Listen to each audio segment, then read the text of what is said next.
Et bonjour et bienvenue sur la chaîne Chouette sans gluten.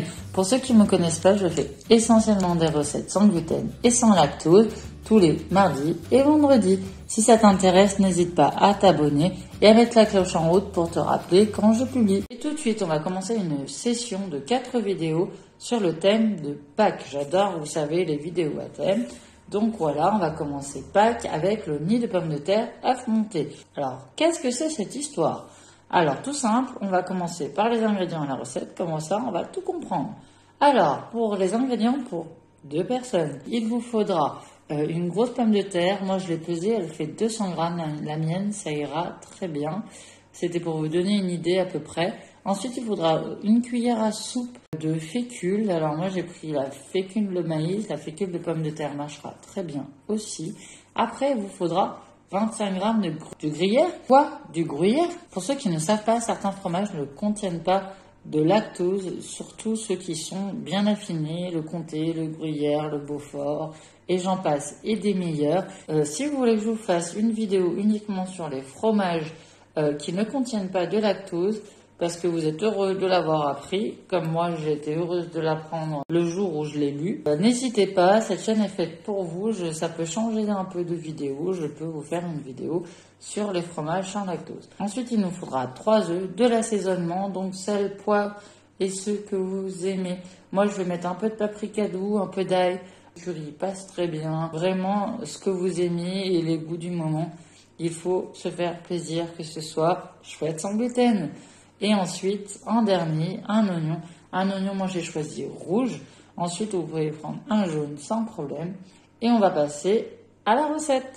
Alors, en tout premier, on va allumer notre four à 200 degrés. On va éplucher notre pomme de terre et la râper en petites lamelles. Comme une crique, si vous avez déjà fait, c'est très rapide et simple à faire.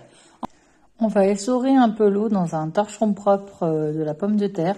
Autrement, en la cuisson dans le four, elle va rendre de l'eau et ce sera pas bon. Donc il faut l'essorer un petit peu. Ensuite, on va prendre notre saladier. On va y rajouter notre cuillère de fécule, un œuf, le fromage, de l'assaisonnement de votre choix. Toujours pareil, faites-vous plaisir. On remue bien, on mélange bien. Ensuite, on va huiler nos cattelons. Alors moi, j'ai choisi des petits bols en verre qui passent au four parce que je trouvais que ça faisait plus la forme du nid.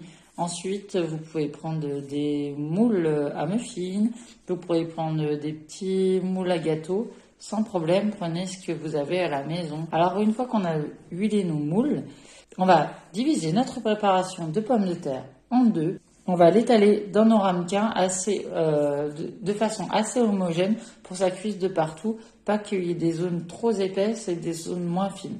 Donc faites un joli nid et on va l'enfourner 15 minutes. Il faut que quand il sorte, ça commence à être doré. Vous allez voir sur les bords, ça va commencer à dorer. À ce moment-là, on va les sortir du four.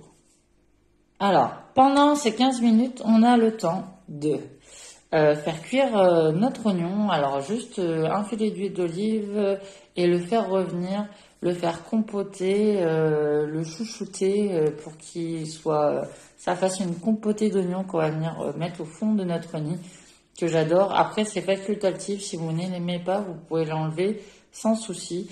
Moi, je trouve que ça donne un goût et que c'est super bon. Donc, on va faire revenir notre oignon bien gentiment, et pendant ce temps, on peut séparer nos jaunes de nos blancs. Les jaunes, laissez-les bien individuellement dans 2 récipients différents, autrement après pour le montage vous allez galérer. Donc mettez vos jaunes séparément, vos blancs ensemble, et on va les monter en neige avec une pincée de sel. Alors une fois que tout ça est prêt et que notre nid est doré et cuit, on va tout se rassembler sur la table. On va descendre notre four à 180. On va mettre notre oignon au fond, séparé dans les 2 ramequins, bien étalés. On va mettre une bonne cuillère de blanc en neige au-dessus de notre oignon. On va faire un petit trou, un petit nid pour y déposer notre jaune au centre, de préférence. Ensuite, on va remettre une couche de blanc en neige par-dessus pour protéger notre jaune. Et c'est parti pour 10 minutes au four. Et voilà, notre recette est finie. Ça a l'air super bon. Je veux pas vous garder trop longtemps car j'ai faim, comme d'habitude, vous allez me dire. Alors, je vous dis à vendredi pour la prochaine recette. N'hésitez pas si vous avez des questions, des commentaires, si vous faites, laissez-moi des photos. Ça me fait toujours plaisir. Je réponds à tout le monde individuellement. Et je vous souhaite une bonne semaine et à vendredi.